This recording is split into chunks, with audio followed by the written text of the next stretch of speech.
Does anyone remember the case of that lady who ended up winning, I think, over $1 million from McDonald's in America because she spilled scalding hot coffee on her crotch because there was no hot label on the cup? We're getting another one of those weird American suits that, while my brain is telling me there's no fucking way this guy should ever make a dime off of it, but because of the American courts and the way that things work, it's very possible that it could.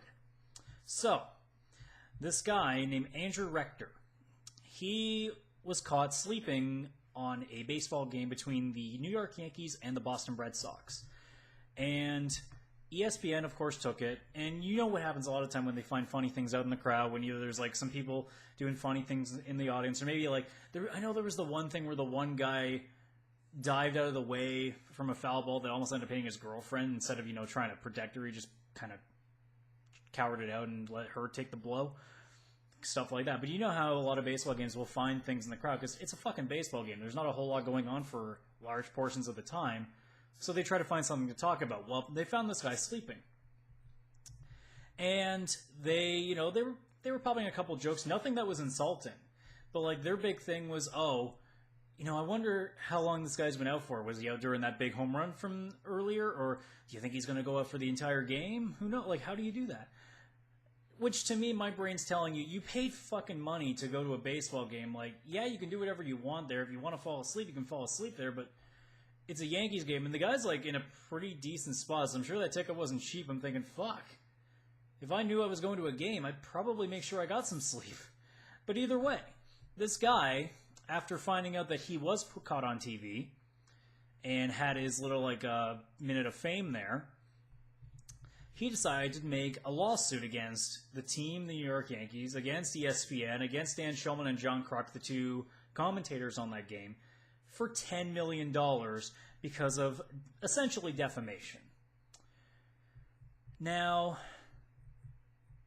the way that he puts these things, like, I'm not going to go into full idea or full context on everything that he said in this claim, but there's a couple things that immediately get my attention of, okay, now you're really pushing it. Now you're really making a fuss about it beyond what it actually was. A couple of things he used was that they went into an avalanche of disparaging words about him, which is not true. They did not insult him in any way. At least not directly. It's not like they call him a moron or stupid or fat or whatever. Like, they didn't do any of that. He also said that they went on an unending verbal crusade against him. And no, that's not really true either. But the thing that's the worst is the fact that he claimed that they said certain things about him that were not spoken at all during this entire exchange. The two things that he says that they claim they said about him never happened. The first one was that he is a confused individual that neither understands nor knows anything about the history or the meaning of the rivalry between the Red Sox and the Yankees. Because that's a really stupid fucking statement to say. Why would you ever say that about a fan? A fan who bought a ticket to a Yankees-Red Sox game probably knows what the fuck the actual rivalry between these two legendary teams are. It's not something that you would commonly say about somebody, so I don't know where the fuck he got this from. The other thing that he said, which is the more ridiculous comment, is that they said that he was a fatty cow that needs 2 seats at a time. And you can check out the clip. Like, Major League Baseball's even posted this clip before, and it's been posted in many different aspects now because of how this is spreading. At no point did they even mention that he's fat.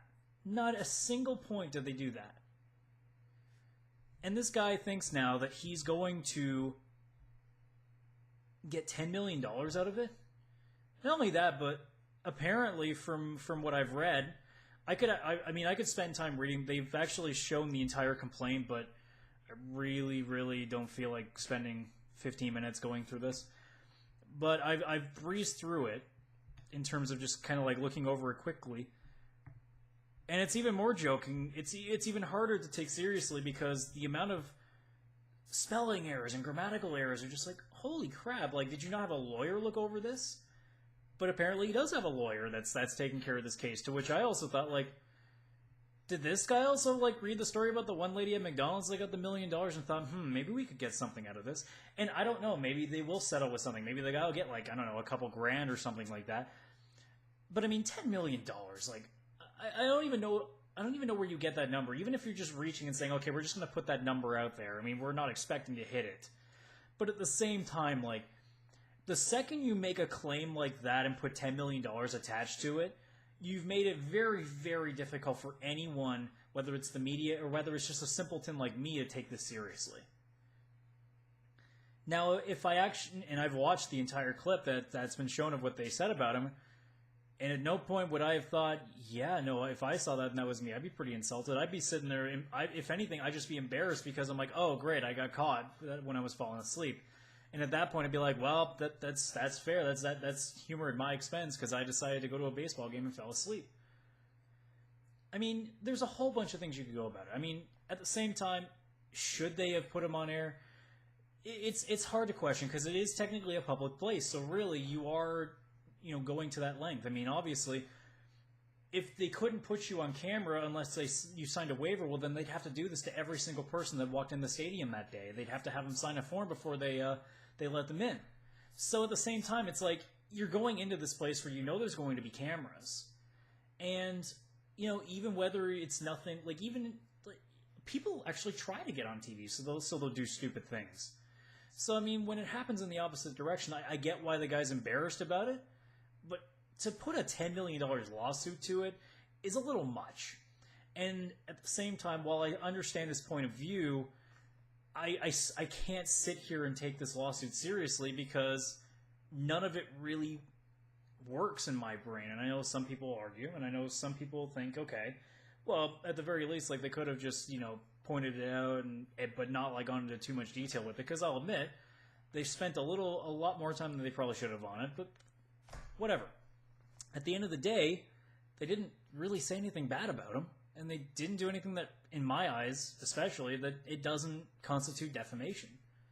Either way, I guess this guy's learned a lesson, though. Next time you want to go to a ball game, I don't know, maybe wear some sunglasses next time so they can't really tell the difference.